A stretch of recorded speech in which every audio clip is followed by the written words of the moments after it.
on that one, he looked like one of those guys. And from the 9, they get this to the 5-yard line.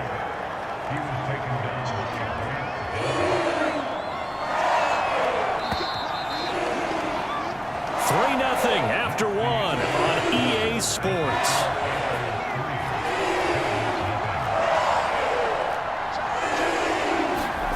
They'll look to throw on 3rd and goal. Now the pressure gets there, and he goes down just inside the 20 at the 19. Montez Sweat drops him for a loss of 14 yards, and it also brings up 4th down.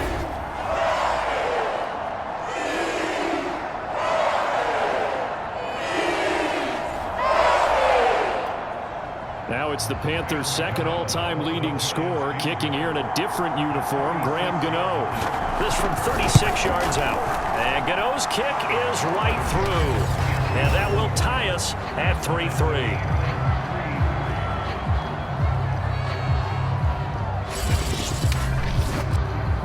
They had it 1st and goal, 3 attempts, couldn't get it in, so they settle for 3. Yeah, the field tends to shrink a little bit the closer you get to the goal line, doesn't it? It doesn't sound right. It sounds a little counterintuitive, but you run out of space to run the deep routes, so they can just sit on the shorter stuff if you're going to throw it.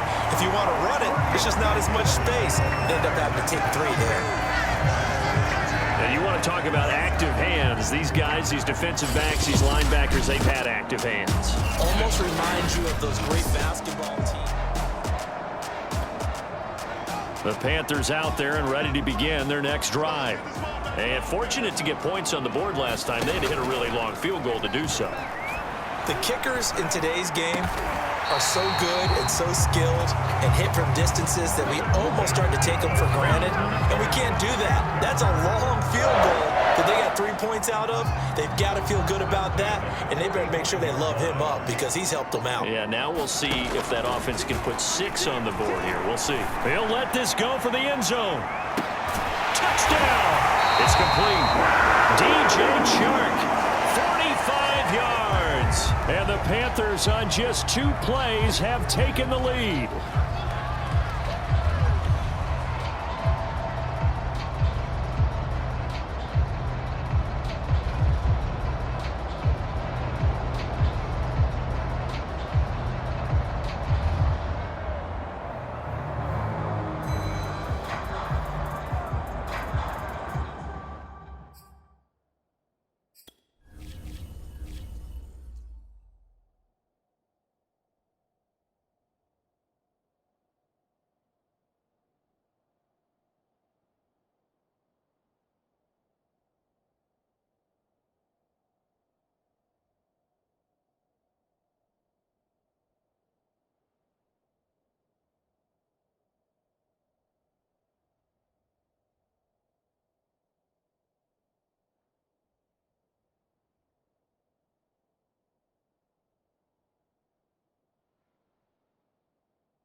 Zane Gonzalez on for the extra point.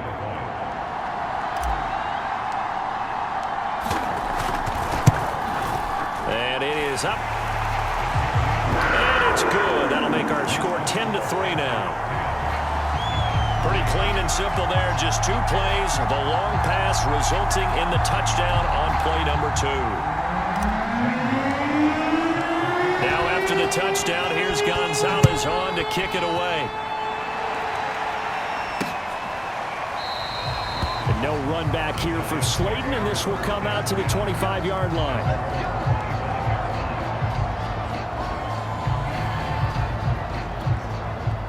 The Giants offense at the line, ready to begin their next drive. Just a lone field goal for them so far, trailing 10-3 as they come up 1st and 10. A nice looking play to start the drive down the middle and complete. And they work this well upfield across the 45. Well, that was a fun one to watch right there. A nice in-breaking route and plenty of room in the middle of the field. and he was able to get behind the linebackers and grab the completion for a really good pickup. Yeah, and he'll manage to pick up about 4. It's second down. Now after the running play, we've got a man down on the field. While the trainers take a look, we'll step aside. From just shy of midfield, Jones finds his tight end Ingram. And the tight end is certainly a position built to move the chains because they can control space underneath. If they've got good hands, then of course they're a dynamic target. But one other thing is they're right in the sight lines of a quarterback on just about every play. And that makes it easier for the quarterback to pick him out and deliver. Now after the completion, we're going to get a timeout, an injured player. While the training staff works on him, we'll step aside and be right back. On second down, here's Barkley. Oh, heck of a move. And he's going to get this inside the 30. 77 yards rushing for him now as he has been strong here in the first half of this divisional round matchup. This offense finding its legs now. Here's another 1st and 10. They'll complete this to Ingram as tight end. Give him 9 there on the first down completion. Nice rhythm throw there on first down. He located his tight end, made a nice easy pitch and catch. Hoping he can break a tackle or two. Wasn't able to do that there, but and the pass is intercepted. He was looking for Ingram. Picked up by Chaz Surratt. And the Panthers are going to have the football here at their own 18-yard line. Here's the Carolina offense as they get ready to take over here. And they're hoping to redo their efforts in the last drive when they got into the end zone. And just think of what it's like now on the sideline, because when you score a touchdown, you have to go over and look at the tablet and see what you did on the last drive. When you scored points, it's a whole lot better view than when you're trying to figure out how to fix things out. This is a little bit like baseball here. Strong up the middle. Both sides want to be that. In this case, the offense ended up winning the ultimate battle. And those big runs between the tackles, that's a little deflating for a defense, isn't it? It really is, because that's where your strength's supposed to be. You're supposed to be in a spot where they can't make that yardage there. You're supposed to send them outside. Into a sea of defenders and intercepted. Picked up by James Bradbury. And the Giants are going to have it here just past the 25. Jones and the Giants now with a 1st and 10 at their own 26. Trying to shake off the interception. He'll look to throw. Open man is Galladay, complete. 5 yards on the catch there. Brings up second down. One thing you're hoping for when you run drag routes, you're able to hit a receiver in stride, and he can pick up a lot of yardage after the catch. But in this situation, the defense was effective, able to stop him before he could get a good head of steam going. Looking for Shepard deep. A fight for it, and this is caught. What a catch. Well, last drive he threw the pick, but he's not shy. He's going downfield again there. And you can't be, because if you back off after throwing an interception, your whole game plan just goes right out the window, and it makes things easier for a defense. And you and I both know there's a quarterback in this league that's any good that doesn't throw an interception occasionally, and they usually bounce back in a big way. I've seen guys throw 5 and still find a way to win the game in the end. Throwing on second down, Jones. They'll set up the screen to Barkley. And he'll get it down on the play to the 37. And give him 3 on the screen. He couldn't break free, and it's third down. Boy, that one was well read defensively. And this is all about diagnosis as a safety and being decisive, because he saw it setting up in front of him, able to knife through there and make the play. And brought down, but not before they're inside the 25. Well, partner, what do you think? Might have been 4-down territory if they didn't pick it up, but... Yeah, it's a moot point now. I was curious, so if they didn't get it there, would they have gone for it? I guess we'll never know. Yeah, we didn't have to make that call, but I have a feeling both of us would have said, go for it. Pressure applied, and he's going to be taken down. They sack him back at the 33-yard line.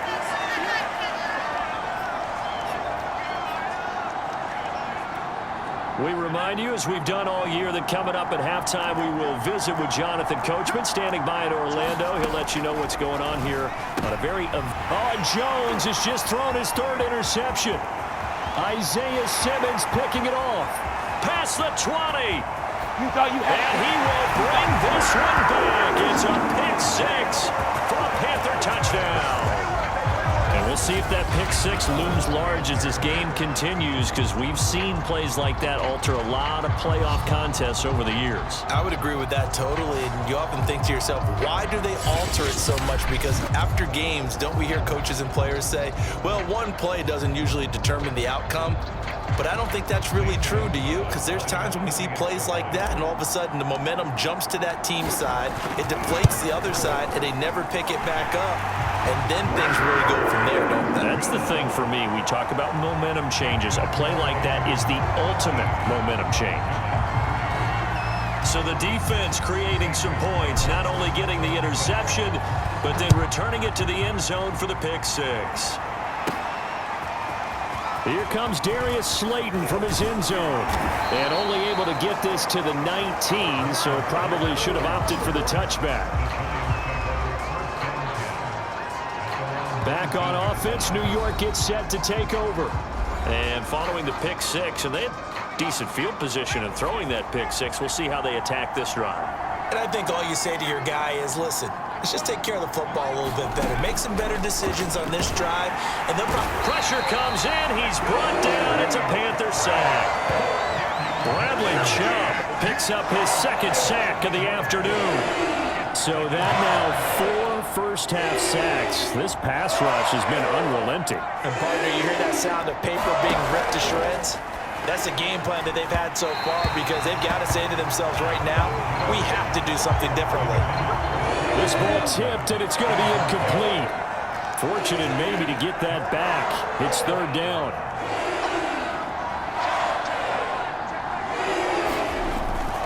On third down, Barkley.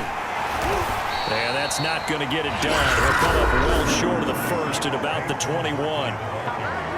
Now the defense going to use the first of their timeouts. So as they take it over, we step aside. On fourth down, here's Jamie Gillen on to punt.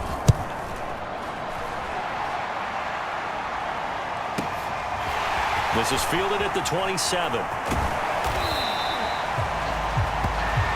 A great return there of 22 yards. And the Panthers will take over now, 1st and 10. The Panthers going to go back on offense here late in this first half. And with great starting field position and a couple of timeouts at their disposal, they'll certainly have the green light here. And he's going to get this past the 50 and into Giant territory. The Panthers going to use the second of their timeouts as they get the stoppage with just under 50 seconds remaining in half number 1. 6 yards on that last play. Here's 2nd and 4. Here's Fields. And that falls to the ground, incomplete. A nice job of bodying him up defensively. And now it brings up third down. To throw is Fields. Eluding the pressure right. And he will slide to a stop. He does have the first down.